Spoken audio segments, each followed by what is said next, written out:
Okay. Welcome and thank you everyone for joining today's webinar. Um, my name is Dr. Sophia Wenzler. I'm a licensed clinical psychologist and the clinical lead here at TrickStop. TrickStop is a therapist-assisted online program that will help you cope with your hair pulling disorder. And today we're going to talk about a very season-specific topic, expectations versus reality during the holiday season and how to navigate hair pulling recovery during that time. I'm going to talk for about 40 minutes and then we're going to have a Q&A session at the end. I want to encourage you to stick around until the end because you will be able to ask any question that might come up during the webinar or after. And also because in case you want to sign up for TrickStop, we're going to have a promo code for you that's going to give you $100 of a discount on your first subscription. For the questions, I just want to ask you to not raise your hands and to write them down in the Q&A section during the webinar or after, and then I'm going to get to as many of them as I can. Okay, so I'm going to talk briefly about what we know based on research about mental health during the holiday season. Wait, I'm just checking if there's any questions. No questions, that means that you guys can hear me. Perfect. Then I'm going to just give you a definition of what expectations actually are. I mean, theoretically, we all know it, but where do they come from? Why do we need them? And why it is better in the end for your well-being, but also for your performance to have realistic instead of high and rigid expectations. And then we're going to talk specifically about how you can be mindful during this holiday season and develop realistic expectations that then will give you a feeling of actually meeting your expectations and being prepared. And that will give you some practical coping strategies for those of you who find the holiday season challenging. And we're going to conclude and jump into the Q&A section. Okay, so mental health during the holiday season is actually every year, I feel it's more and more discussed. Maybe a few decades ago, we were still in this space where the holidays are a wonderful, magical season, and nobody talked about that. For some people, it might be a difficult time. Today, that's different.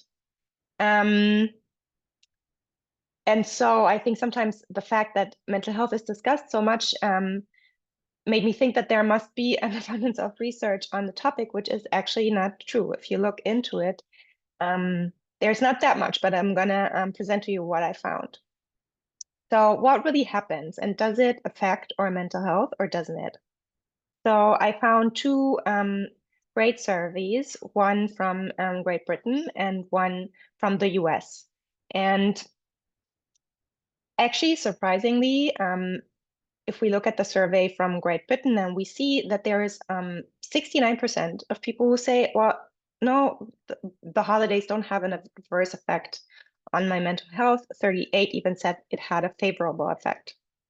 26 said it has, 26% mentioned that the holidays had an adverse effect on their mental health. And also we think that the holidays are such a stressful season, but if we look at the survey from the US, then we see that only 41%, less than half of the people say that they actually experience higher stress levels during the holidays.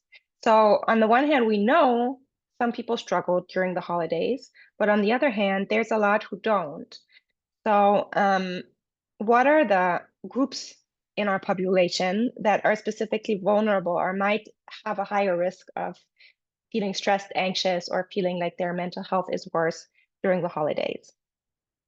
So based on this British survey that I mentioned from 2019 that specifically looked at Christmas, obviously the holidays are not only Christmas, but this one specifically asked about Christmas because I guess that's like the most celebrated holiday in Great Britain, I would guess.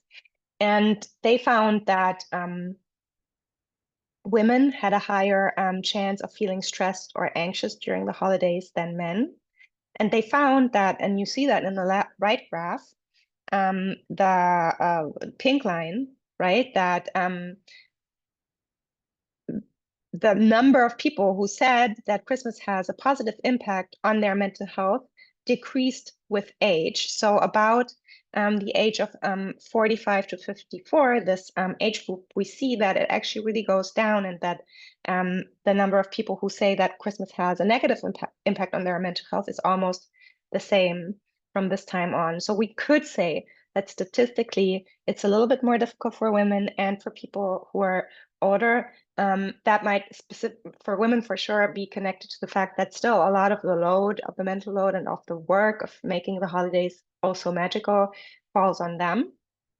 But it's a tendency, right? It's a statistic. It's not doesn't have to be true for all women, obviously. And then one group that definitely has a more difficult time during the holidays are all the individuals that live with mental health conditions unrelated to the holidays, that have a mental health condition before we even go into the holidays. 64% of them say that their condition actually worsens during the holidays. And now we know that the holidays can be stressful, but that doesn't always have to be negative stress, right? You also have positive stress of like preparing to be a great meal, or preparing presents, or getting everything done at work so you can take time off for the holidays. So stress would be one explanation why the holidays might be a difficult time for some of us. But I think a more important explanation, and one where you can actually make a real change with some really challenging your thoughts and some cognitive restructuring, is the whole idea of the expectations that we go into the holidays with. So for some people, they would say, well, my mental health worsens during the holiday, or I am not having a good time during the holidays, not because that time is specifically bad, just because the expectation is that it's supposed to be wonderful, right? And then if it isn't, the gap between what you expect and what's actually happening, even if what's actually happening is not, worse than your everyday day-to-day life, that can make you really unhappy and frustrated, right? And I don't have to explain to you that our expectations for the holidays are largely shaped by the media, by advertisements, by movies that we see. Even subconsciously, although all of us know that our lives are not a Coca-Cola commercial or, a romantic Christmas movie, but subconsciously, we have those pictures in our heads. And that affects us, no matter if we want or don't. Okay, but I want to take a step back, just talk about expectations in general for a second, because expectations are actually a very important topic. Talking about expectations and building realistic expectations is a big part of therapy. It comes up a lot with all kinds of different diagnoses and people, and we don't think about it enough, of how the expectations that we build about certain things actually affect our experience and how we feel in the situation that is then to come. So an expectation, an expectation is a prediction of what will or should happen in the future. Okay, so expectations are important because we need them to have some sense of anticipating what will happen, and it makes us feel safe. And if our predictions are true, we will feel a sense of stability. If they're not, it might make us feel all kinds of things, such as frustrated, anxious, or helpless. And there are some expectations that are quite simple, almost like math. Will the bus arrive on time? Does the sun come up in the morning? There are some things that are more predictable and where our expectations are much more correct. And those expectations are built on learning about the world, on experiencing things based on how we move through the world, right?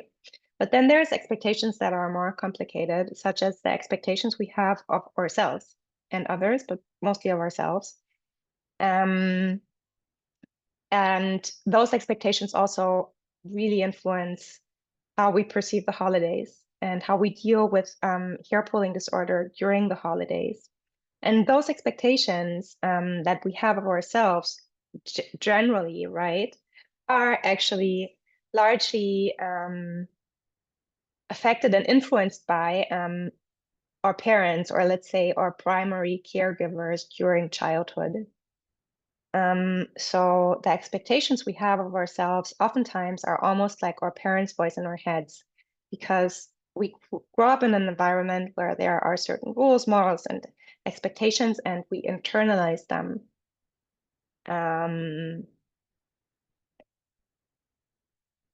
And sometimes even in the smallest situations, we do something and we immediately, in our head, it's like our mom or our dad is right there, and we would know exactly what they would say, and it you almost can't help it.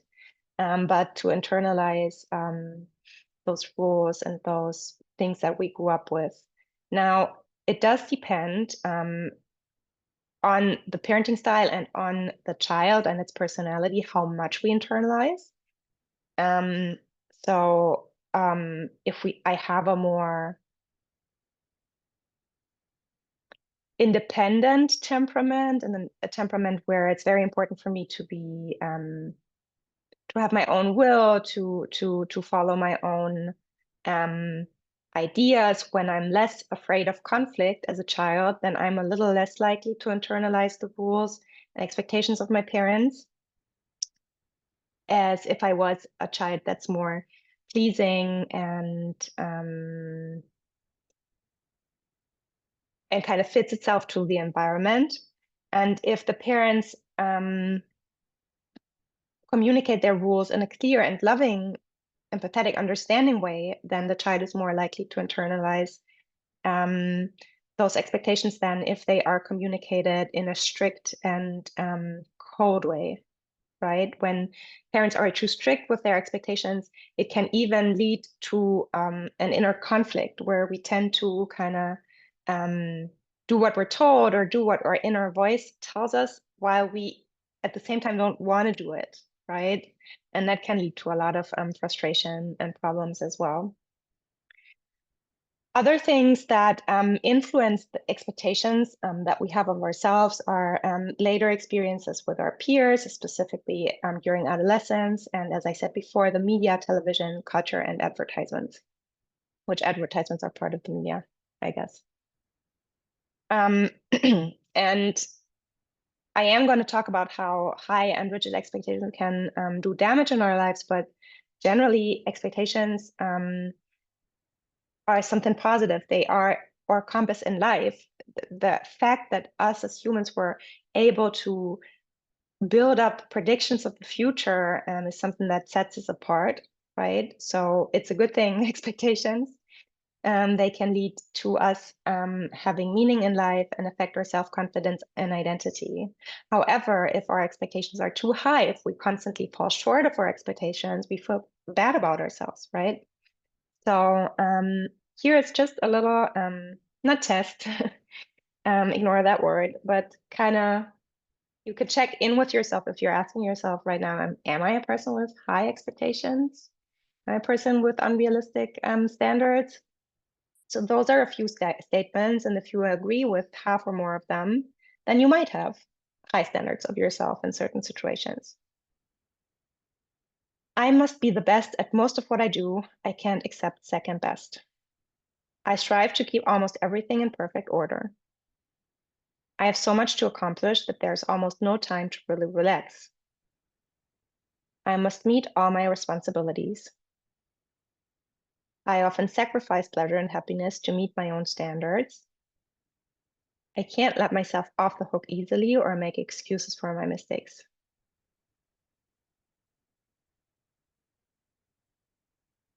So if you feel like, wow, I would agree with a lot of those statements, then keep that in mind as we go through the next slides. Expectations that can get us into trouble are high rigid expectations. Those expectations don't value our own needs next to the expectations. don't care about what we can and can't control, make us feel bad when we make a mistake, and don't consider context. So a simple example for a rigid expectation would be, I'm so tired. I have no idea why. I slept 8 hours. I'm not sick. I should feel well and rested.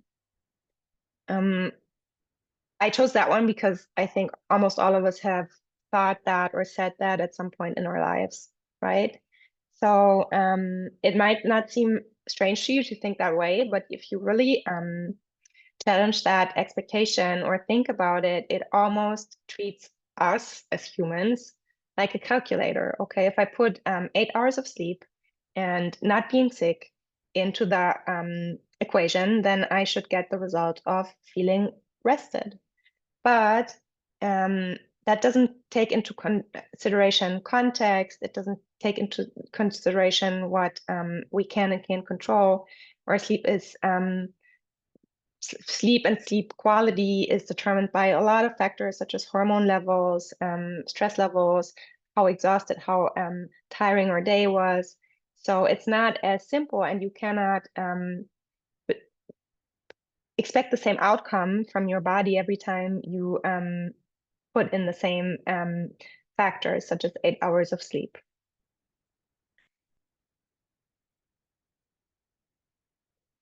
Mhm.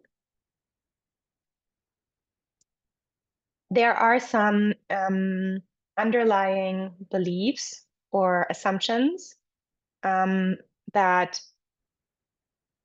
underlie high expectations that I want to help you challenge a little bit if you feel like you have high expectations and that sometimes that can be difficult for you. Um, then maybe one of those points will be helpful to you. So what a lot of people with high expectations or unrealistic expectations think is, for example, if I can't do it perfectly, I won't do it at all. And a lot of times when I think about those statements, I also think about how our culture, um, also confirms those things all the time. Like also all of this I can and I will push yourself further and make every day like it's the best last day of your life or whatever. Like all of those unachievable standards, they're like all around us. So just like if I can't do it perfectly, I won't do it at all. But that actually is something that holds you back. There is no perfect. And sometimes to be effective and to get ahead in life, we have to um, wing things and we have to do things 70% or 80%. Um, and this, like, if I can't do it perfectly, I won't do it at all, can also lead to things just as procrastination and pure avoidance, right? And can really get you stuck. So it's not really a helpful sentence. Um, a better sentence would be, I'm going to do it good enough. If I am kind to myself, I will stop pushing myself to do better. Now that's also something. Oftentimes behind those high standards, what hides there is like this inner critical voice, right? And or idea that we need that critical voice to push ourselves further and to get ahead or whatever, or to achieve things. But that is not true. Okay. And one way to kind of make it a little bit more clear and gain some distance from this inner critical voice is to imagine that voice just like an authority figure, just like a parent or a teacher. So, for example, imagine that critical voice like a teacher, and imagine you're a student and you just are doing a very, very difficult math test or math. You're trying to solve an equation. We already talked about equations, and you're stuck. Like it's too hard. You can't find the solution. And then this teacher comes and they wiggle their finger and they're saying, oh, you're stuck. Whoa, okay, well, that cannot be. You have to solve this problem. It's very important. You have to push yourself further. You know what? You're not getting up until you have solved that equation. I'm going to sit here right next to you. So that is a pushy inner voice. Um, and it might help you get the job done. It might even also do the opposite. Now imagine another teacher that comes and says, Wow, you seem to be really stuck with this exercise, with this equation. What's going on?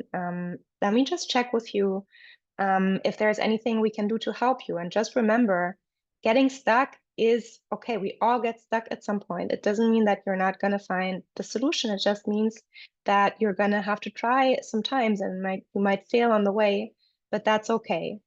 So let's stop for a second and think about what we can do to help you. Do you need a break? Do you need to go a few steps back in what we learned in the material? I'll be right there. So the second teacher also wants you to go ahead and get ahead and also wants you to, eventually solve the math problem, but it will make you feel less bad on the way and help you be creative in finding solutions to your problems and also make you feel less like there's something wrong with you for sometimes not getting it right. So being kind to yourself can help you push yourself further even more than being self-critical and demanding. Okay. Um, Others will think badly of me if I'm not perfect. Um,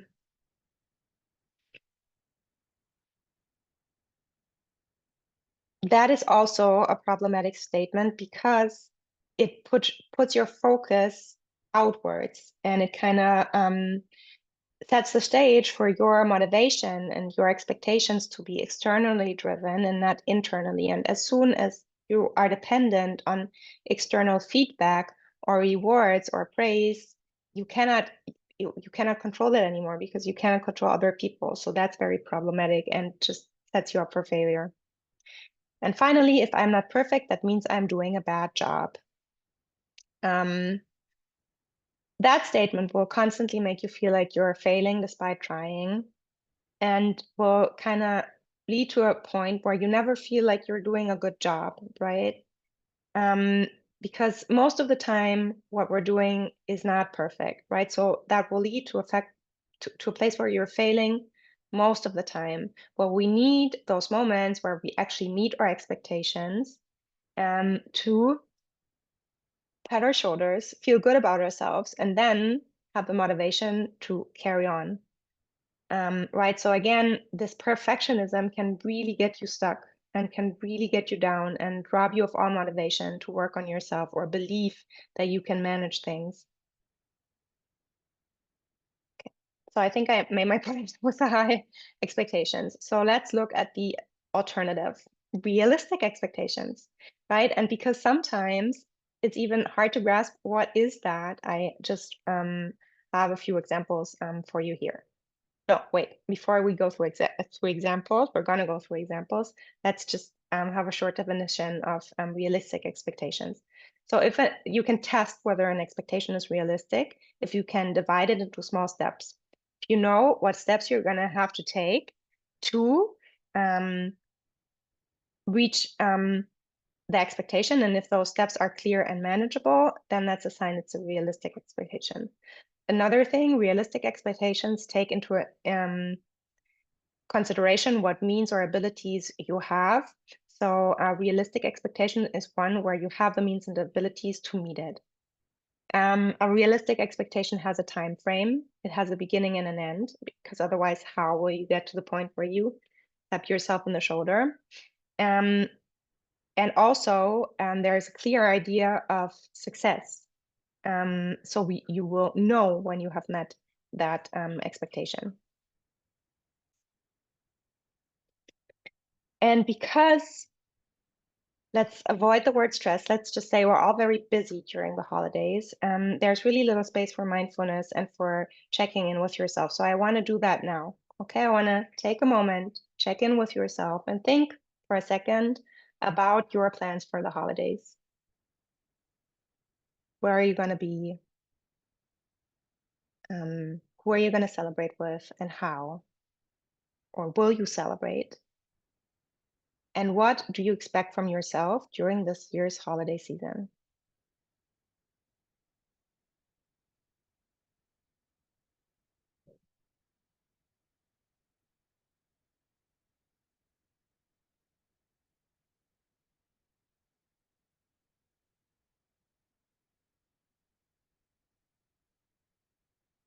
Okay. Here are some common ideas or expectations that might come up.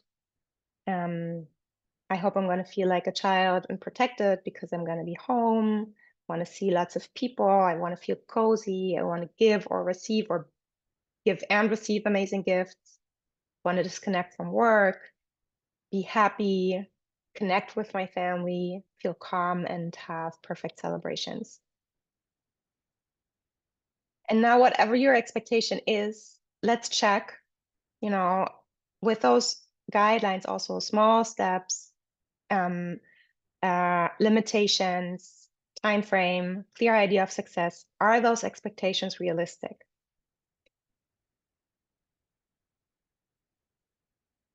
Can you reach those expectations considering who you're celebrating with? Are there any difficult situations that could come up or that have come up in the past? What are your resources in terms of time, financially? Will it will you have to pay a high price to meet those expectations? Will you be missing someone during the holidays?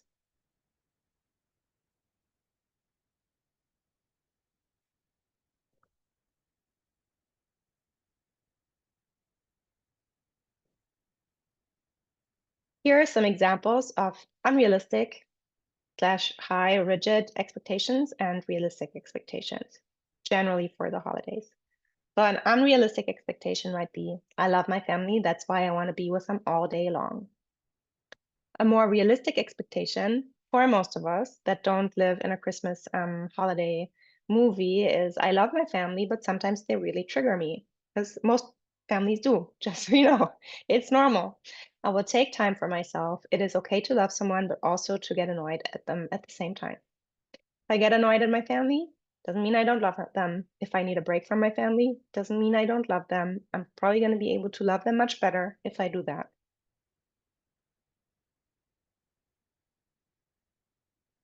Another unrealistic expectation, I don't want to fight with my older sister like every year. So that first and foremost, because I am a CBT therapist, is not a good goal because it's not a positive behavior. It's something that I want to avoid. It's always better to have the alternative behavior in place. So a realistic expectation would be my sister is going to annoy me at some point. I'm going to try to put myself in her shoes when that happens, to just understand her a little bit better. And if it gets too much and if I still can't regulate myself, I will leave the room. If I do that, I can be proud of myself, right? Even if my sister escalates, even um, if I can't control her, if I take myself out of a situation in which I might get into a fight with her, then that's under my control and I did everything I can.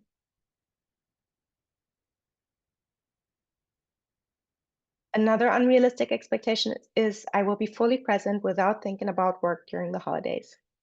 That is unrealistic also because we really can't control what thoughts come up in our heads, and sometimes we are preoccupied.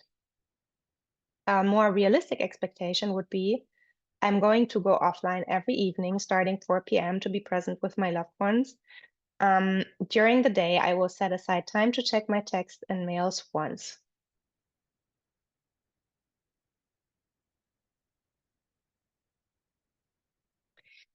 Um, Now I just want to do the same thing all over, get a little bit more specific and think about what you expect from yourself in terms of your pulling over the holidays.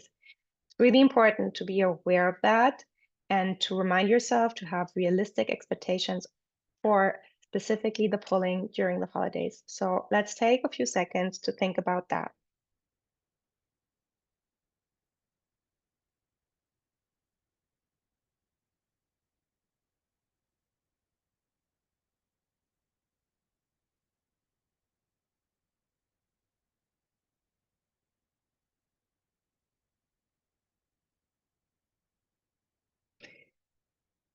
Some common and partly high expectations in terms of hair pulling during the holidays are I'm going to cope well with the stress.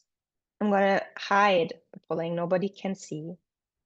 I'm gonna try and be like everyone else. I'm gonna stay calm. I'm gonna avoid triggers.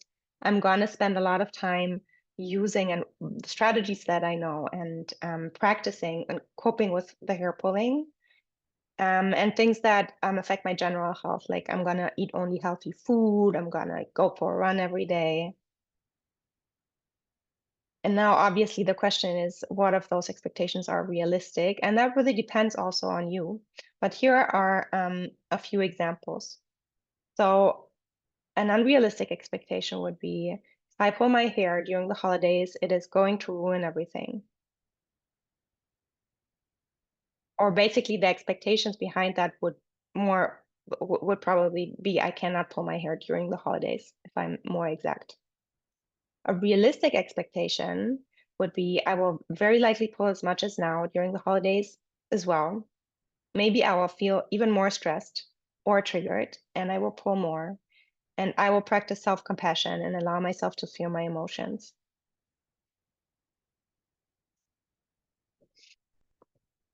An unrealistic expectation, I have to work on my hair pulling during the holidays as well. Now I have even more time. It would be more realistic to think the holidays are a stressful time. I will choose 1 to 2 of my most helpful strategies and implement those every day. That is something where, by the way, where with the first unrealistic expectation, we don't always control how much we pull, right? We strive to control and the pulling, we strive to cope with it better every day, but we don't have complete control over it. Otherwise, we would just stop. So having a realistic expectation of the coping strategies you're going to use is much more in your control. And to set a realistic goal of, for example, having 2 strategies that you're going to practice consistently during the holidays is a goal that you can reach, and that's also going to be helpful and obviously affect the amount of pulling. Lastly, nobody can notice my pulling. That is an expectation that is that relies on that is not in your control, right? You cannot control whether someone else will notice or not. You can do your best so they don't, but it's not in your control, so it's not a realistic goal. It's more helpful to think I will try to not have anyone notice my pulling, but I cannot control this. I will prepare a few options of how to answer that make my boundaries clear in case someone makes a comment. So I am gonna try to like keep it to myself, but my expectation is of how I will react if someone notices. And I'm going to prepare, I'm going to answer. And if I manage to give that answer in the situation that might be high stress, then I can be proud of myself. Okay. So I hope at this point you have some idea of how you can mindfully reflect your expectations for the holidays in general and specifically with the hair pulling and try to understand what your expectations are and then think whether they are realistic, right? Always check, will I know if I met the expectation? Do I have a high chance of meeting the expectation? Do I know what I have to do? In order to meet that expectation, if you answer those questions with yes, then you have created a realistic expectation. Now, some general coping strategies for those of you who feel that the holiday season is a difficult time. So my first advice, actually for always, but specifically for the holidays, is check in with yourself. There's so much going on. A lot of us are less connected to ourselves when we're around other people because we focus on their needs and are sensitive towards social cues. So check in with yourself. Take moments where you actively connect to your feelings because your feelings are your compass to what's going on. And it is absolutely normal. I cannot stress this enough. To feel all the emotions, having many different fluctuating feelings is our natural state of being, no matter when, also during the holidays. And your feelings are what connects you to your needs. Your feelings always point towards a need.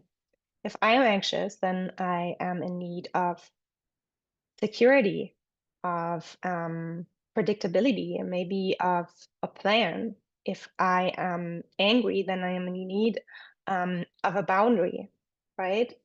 And once you are connected to your need, don't judge yourself for it and think actively about what can I do to set a boundary right now? What can I do to make myself feel more safe or to feel like I am more active in the situation? Then you already, have your action strategy. Boundaries are very important during always, and especially during the holiday season. And I want to remind you that a boundary or the most effective boundaries are not only something that you say, they are something you do, right? So if someone does something that's not okay for you, um, then telling them to stop sometimes work, but sometimes it doesn't. Sometimes a boundary is more than saying to your uncle, hey, if you quiz me about my dating life and why I haven't found a boyfriend yet, makes me really bad. It makes me feel like a failure. Some uncles or whatever friends and family members will not, that will not be enough for them. So sometimes what we need to say is, hey, I will not let you make me feel like a failure by quizzing me about my relationships. I will leave the room for a few minutes if you do that, or I will just completely ignore you. So that is a boundary that's more in your control. It's not I say something and then I rely on the other person listening to me. It's I say what I'm going to do in order so the other person will not cross my boundaries. Um, some things that might be helpful, it really varies from person to person, might in terms of setting boundaries during the holidays, might be declining extra responsibilities. For example, not feeling like you have to be the one who picks up the dishes all the time. It can be boundaries for yourself also in terms of budget limits. You can limit your exposure to difficult family members or friends or problematic situations, so that set a boundary that way. You can leave a situation, and sometimes an important boundary is also avoiding alcohol um, or avoiding overeating during the holidays. I think another important coping strategy for the holidays is prioritizing. So the holidays are full of all kinds of experiences and plans. And if we go into that those days, more aware and have an actual plan of what we want to do, we are going to feel more in control. We're going to be more organized with our thoughts, and we're going to be more realistic with ourselves, right? In terms of how many people we can meet, in terms of how many dishes I can prepare to the dinner that I'm going to host. And also, it's really helpful in terms of the planning to try to anticipate problems or possible weak spots and to have a safety net and plan. Actually, I think the headline here should be planning, not prioritizing, but it's similar. So that kind of safety plan might be a safe word with your spouse when it's too much for you. If you are going into the holidays without a partner, then a close person that you can have on call or that's going to be available via text. An escape plan for you that's going to be unsuspicious if a situation becomes overwhelming, or if something becomes uncomfortable, an activity that you think about in advance that you can propose that's going to give you some frame or some sense of safety. So I'm going to change the the headline again. Be prepared. Prepare. Okay, maybe that sums it up well.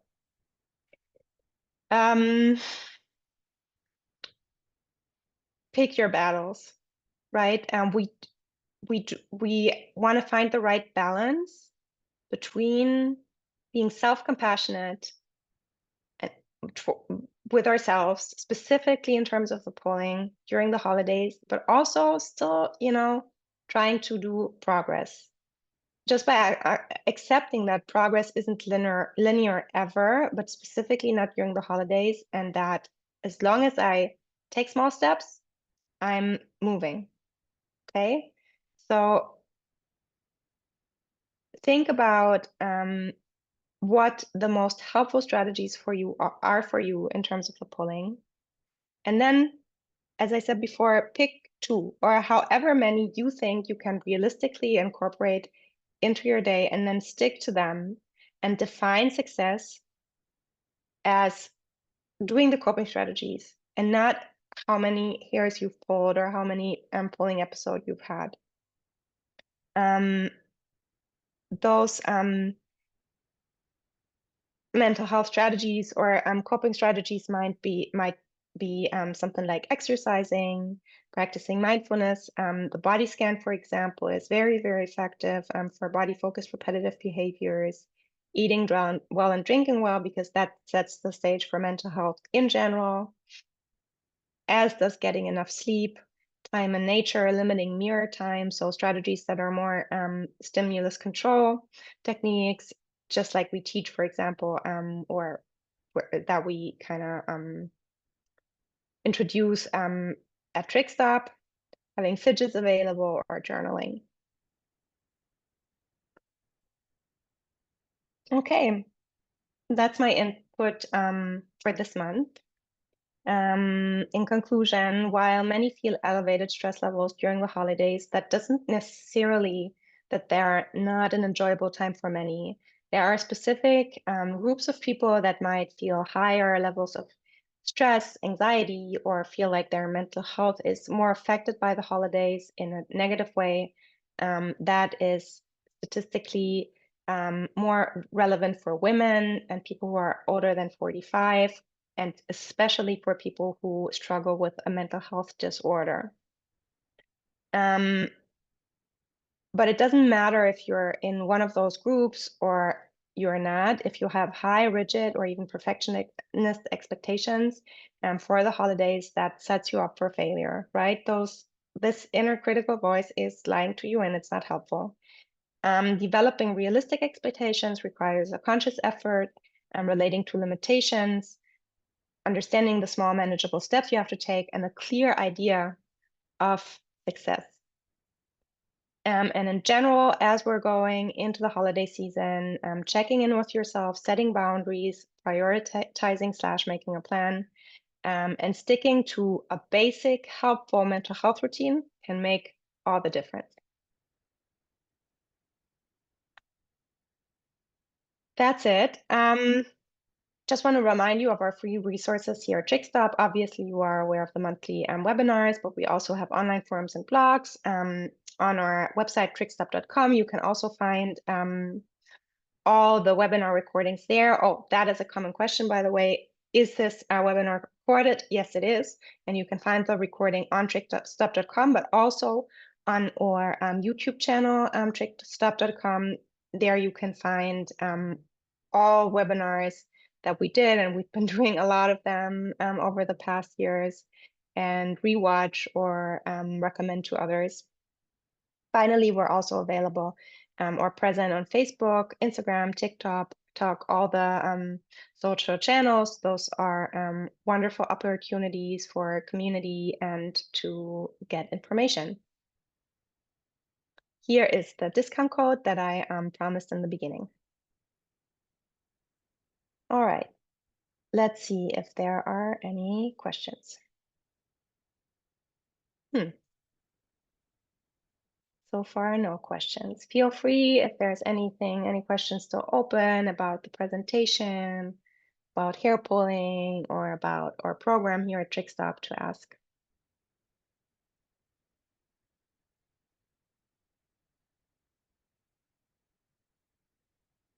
Thank you very much. You're welcome. I appreciate it.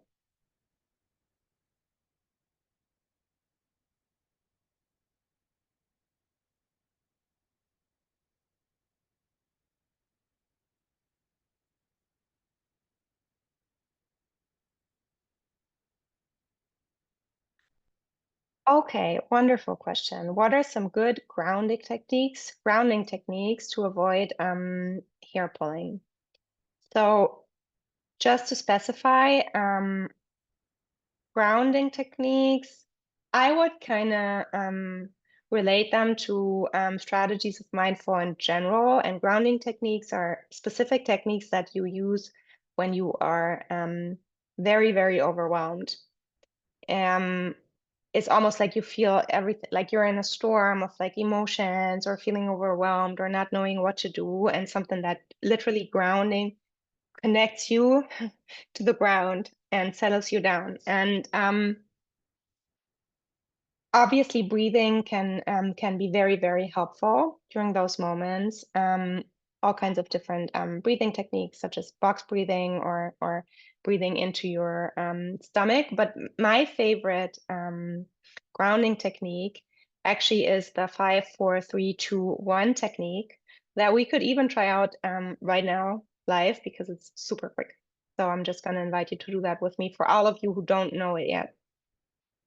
Um, so take a few deep breaths.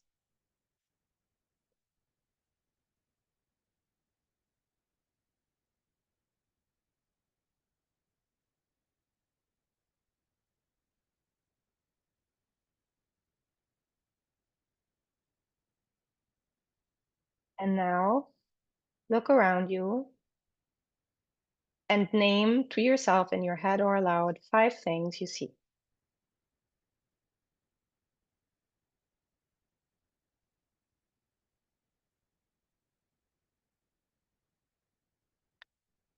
As a second step, name 4 things you physically feel. For example, I feel my hands resting on my thighs.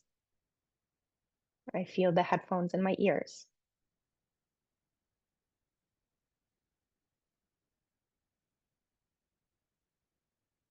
Now try to name 3 things you hear.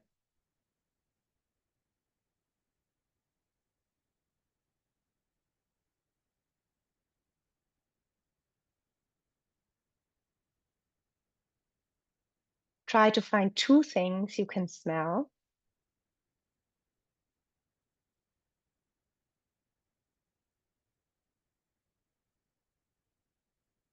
And lastly, try to find 1 thing that you can taste. That one is usually a little bit awkward when I do this in therapy. Usually just the taste of your spit. Um, but anyways, it doesn't matter if you find 5, 4, 3, 2, 1 things you can see, feel, hear, smell, or taste. It just is the fact that you connect to your senses, right? That has the grounding effect and that brings you back to the here and now. Now, if you feel really triggered in terms of the hair pulling, that might just be the first step. And then afterwards, you might have to practice one more coping strategy that helps you with the hair pulling. For example, leaving the situation or using a fidget or some kind of competing response. And sometimes it even has to be a chain.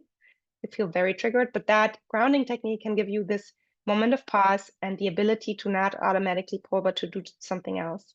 And also, what I think is really important about grounding techniques is to practice them when you're not triggered, when you are not overwhelmed. Okay, you have to practice them um, every day. That's the most effective because you will get more practice.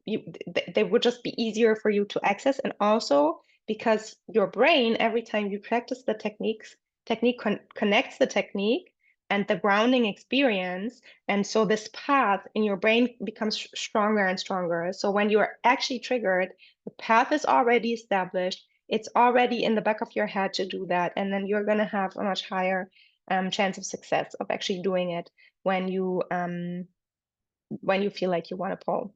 That is true with a lot of different strategies with breathing as well, relaxation strategies. Practice them when you're calm or just in a normal situation, and then you're gonna have them at hand when it gets difficult.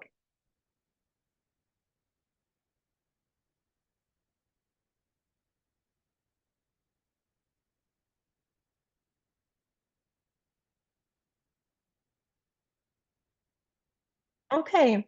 Well, it looks like those are all the questions for today. Thank you so much for this helpful input. And yeah, I hope you all are going to have the realistically enjoyable holidays um, for your specific situation. I hope you're going to have a wonderful time. I hope you're going to have a wonderful new year. And I really hope to then see you back here for our upcoming webinars. We have a lot of amazing plans for the new year's and a lot of interesting people who are going to also be guests on our webinar. So really look out for those mails that we're going to send out. And depending on where you are, I hope you're going to have a wonderful rest of your day. Thank you so much.